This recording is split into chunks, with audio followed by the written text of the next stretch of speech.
ఎవరినైతే మాదిరిగా తీసుకుంటామో వారిని మనం అనుసరించడానికి ప్రయత్నం చేస్తాము.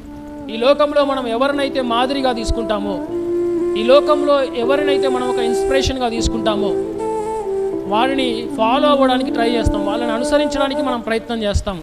అదేవిధంగా ఆత్మీయులకు కూడా ఒక మాదిరి ఎవరు అంటే యేసుక్రీస్తు మాత్రమే.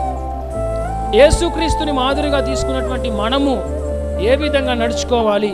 5వ అధ్యాయం 1వ వచనంలో, మీరు ప్రియులైన పిల్లల వలె దేవుని పోలి నడుచుకొనుడి. దేవుని పోలి నడుచుకోవాలి. మనం లోకంలో చాలామంది మన కంటికి గొప్పవారికి కనిపించవచ్చు, చాలామంది మన దృష్టికి మంచివారు అనిపించవచ్చు, చాలామంది మన దృష్టికి అధికారం కలిగినటువంటి వ్యక్తులుగా కనిపించవచ్చు. కానీ మనం మాదిరిగా తీసుకోవలసింది మాత్రము కేవలము యేసుక్రీస్తుని మాత్రమే. నిజమైనటువంటి క్రైస్తవులు ఎవరిని అనుసరిస్తారు అంటే క్రీస్తుని మాత్రమే అనుసరిస్తారు, మనుషులను కాదు.